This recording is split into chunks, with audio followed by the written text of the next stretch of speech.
Hey guys, welcome back to another Rust base tour. You're probably wondering where I've been for the past few months.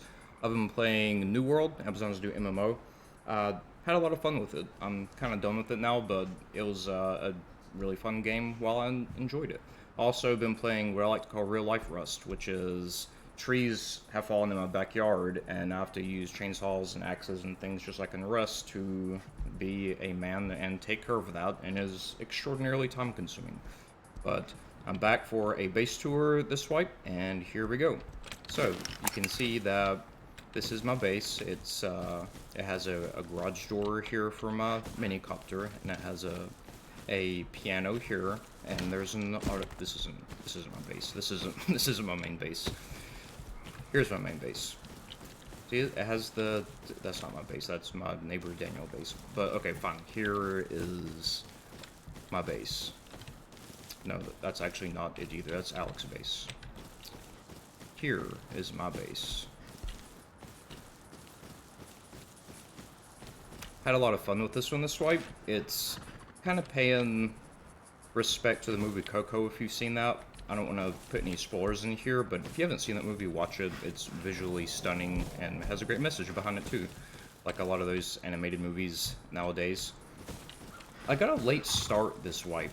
I mean, I was there wipe day, but I had quite a few things designed on the base, and a scrap heli crashed into my base, and those things go up in flames really bad whenever they crash, and it destroyed a ton of things on my base, and I got kind of demoralized, but I stuck with it, and here we are.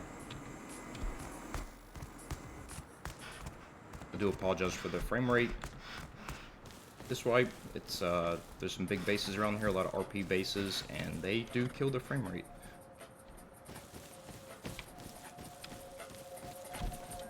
This base uses a mixture of the new industrial lights and the DLC lights and some traditional lighting sources like lanterns, ceiling lights, and the sort. This is a little hangout area for people, and if you want, you can come up here into the dance party. I love the cage around it. Reminds me of like an underground dance club, all grimy with everyone grinding on each other.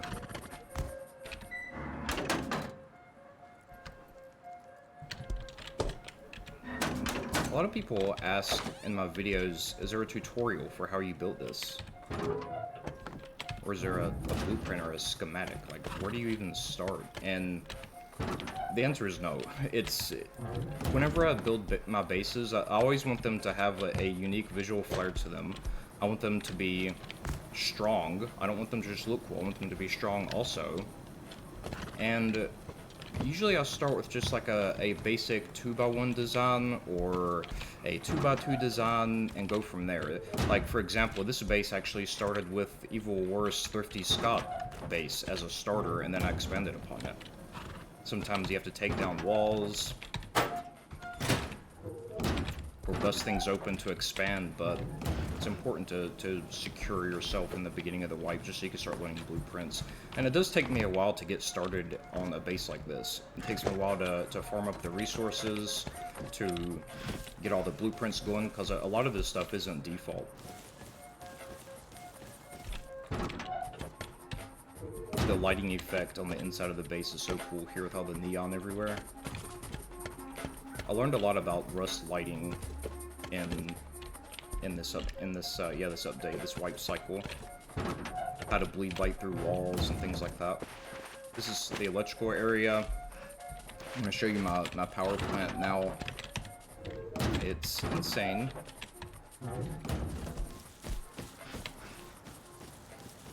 This is like my outdoor power plant workshop.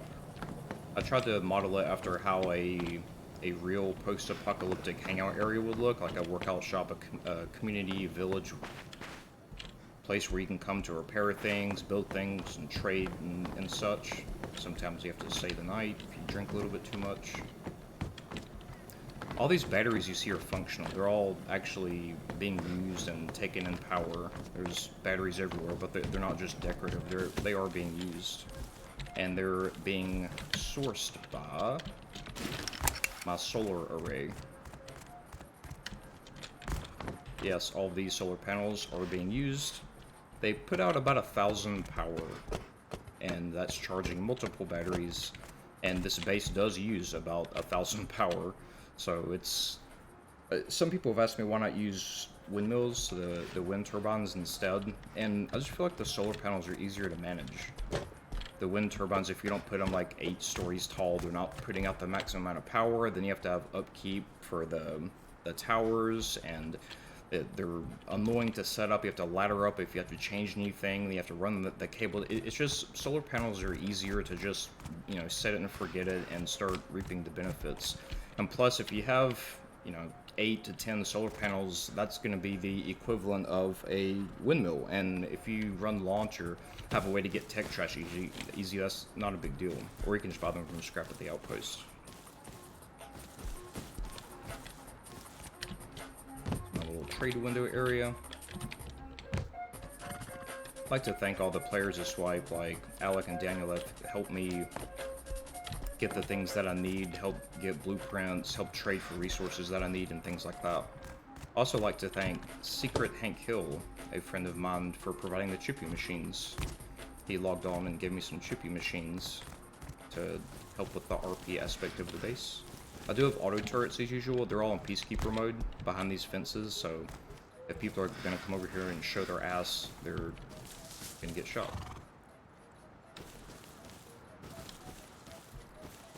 If you've seen the movie Coco, tell me in the comments if this base reminds you of that movie. Here is Snowman, and here is Horse. I actually built a snowman in real life with my daughter this wipe cycle because it snowed here, which is uncommon, so that was really cool. I love these industrial lights that they added. They look really cool. I wish they put out, not necessarily more light, I guess I wish the glow of them was a little bit different. If you're familiar with this simple light in Rust, maybe from a modded server, it's been in the game for years now, but it's not in the actual game. It's just on modded servers, or if you spawn it in through an admin menu. But that light puts out a type of light that has a certain glow to it, and I really like it, and I wish that they would just go ahead and incorporate that simple light into the game.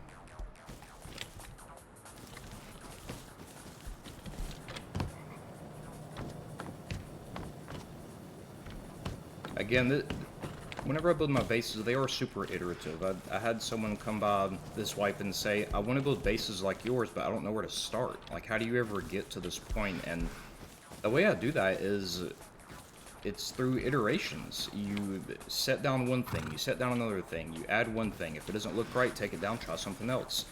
And it's just this iterative cycle of adding things and thinking of ideas.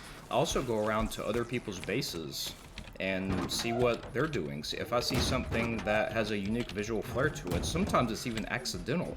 People will make something on their base that's accidentally cool looking, and then that makes me wonder, hey, I wonder if this or that will work in another base design.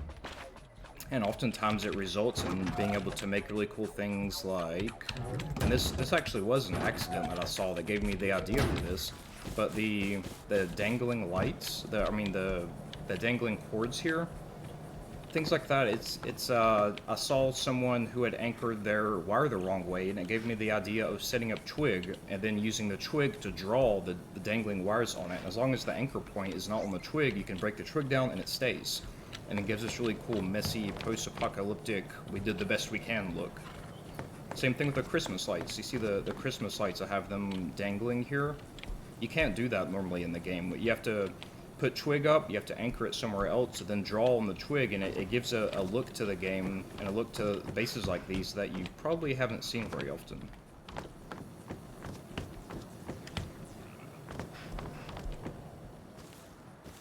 And go and build servers and test out lighting and things like that. I go and build servers all the time, like Sanctuary, to test out, hey, I wonder how this would look. I wonder if this would be a cool design in my base, and you can change the time of day on build servers so you can see what things will look like at nighttime and all that stuff. This base does have a secret to it, of course, because I do keep all my main loot here. It's using the barbecue trick. So if you glitch the barbecue through the wall, you can have secret loot rooms all over the base that people don't know about, and they're not going to look for those whenever they raid it, and my base is using this wipe. I'm not going to show you where it's at because I'm not done with the wipe yet, but you've seen in my other videos how to do that. It's in my opinion, the barbecue trick is the single strongest thing that you can do to make your base stronger in Rust right now, other than general loot separation.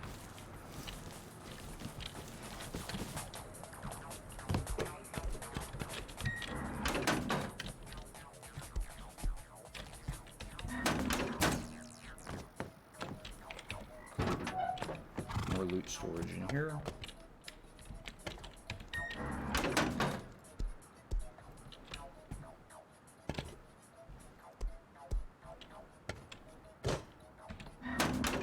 And again, I apologize for the frame rate. The sun is coming up, and it's not liking what I have going on here one bit. I actually upgraded my CPU recently to help with the frame rate, and it did help a lot, but now I'm GPU limited. I need a new graphics card, and I'm sure, type in the comments if you've been trying to buy a graphics card for the past couple of years and you can't get one, and if you're rage-induced as I am over that, put it in the comments, because I want to commiserate with you over that. I can't find a GPU anywhere, but I need one.